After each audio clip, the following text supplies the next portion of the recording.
All right, let's kick things off with a little bit of trivia. What do you think is the world's second fastest team sport? Got something in mind? Well, here's a little hint. Whatever you just thought of, it's probably not it. See, we're talking about a sport that, for a lot of people, kind of flies under the radar. But trust me, it's an absolute spectacle of pure speed and power. Yep, we're talking about handball. And today, we're going to break down exactly why this might be the most exciting sport you're not watching. Okay, so before we get into all the crazy action, let's get everyone on the same page. We'll start with the rules of the game. How does this thing actually work? All right, first things first, the clock. A handball game is 60 minutes long, and it's split into two 30-minute halves. If that sounds familiar, well, that's because it's pretty much the same setup as a soccer match. And where does all this happen? On a court that's 40 meters long by 20 meters wide. To give you a mental picture, think of a basketball court, but just a little bit bigger. And that, right there, that contained space, it's a huge reason why the game is just so ridiculously fast-paced. Okay, now here's a rule that really makes handball. The goalkeeper is the only one on the court who's allowed to touch the ball with their legs, and even then, they can only do it inside their special goal area. For every other player out there, it's hands only, no exceptions. So there you have it, the basic rules. But let's be honest, rules on paper don't really capture what makes this sport so absolutely electrifying. To really get it, we need to talk about two things: speed and power.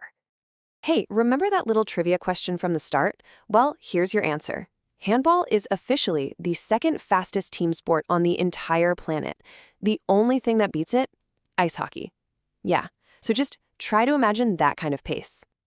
So that's the overall speed of the game. But what about the ball itself? I mean, how fast can these players actually throw it? Any guesses? Get ready for this. We're talking over 100 kilometers an hour. That's 62 miles per hour. That is just blistering speed. Can you even imagine trying to stop something coming at you that fast from just a few feet away? It's just an incredible, incredible display of raw power. But here's the thing. It's not just about standing still and throwing hard. Oh no. One of the coolest, most dynamic rules in any sport, I think, allows players to literally jump into the goalie's area to take a shot. The only catch? They have to let go of the ball before their feet hit the ground. They are literally flying through the air to score. This amazing move is called the jump shot, and it's just the perfect blend of handball's power and, believe it or not, grace. See, by leaping into that zone, players get way closer to the net. They can shoot from these crazy angles while they're hanging in the air, all before they land. It's like poetry in motion, but, with a ball moving at 60 miles an hour. So you might be wondering, where did this incredible high-speed game even come from? Well, let's take a quick look at its journey all the way from Denmark to the Olympic stage. The story starts way back in the late 1800s in Denmark, but the modern game, the one we recognize today, that was really fine-tuned in Germany in the early 1900s. And its big moment on the world stage, that came when it became an Olympic sport, first for the men in '72, and then the women followed suit just 4 years later in 1976.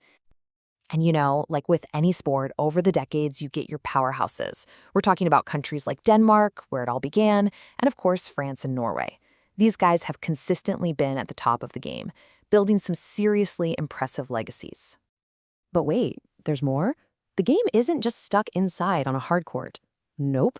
There's this whole other sun-soaked version called beach handball, and it's a totally different vibe. You swap the polished court for sand, the sneakers for bare feet, and a lot of the time, those powerful shots get traded in for some seriously acrobatic, spectacular plays. And that's really what beach handball is all about. It's the sport's calling card, right? The whole style of play just encourages so much creativity and flair. You end up with these absolutely breathtaking acrobatic goals that, honestly, you just have to see them to believe them. So let's recap, right? We've got a sport with over 100 years of history. It's got Olympic prestige. It's got insane speed and power. And it's got these gravity-defying acrobatic plays. I mean, it has all the ingredients to be a massive global phenomenon. Which leads me to one last really interesting question for you to think about. With all of that going for it, why isn't handball the biggest sport in the world?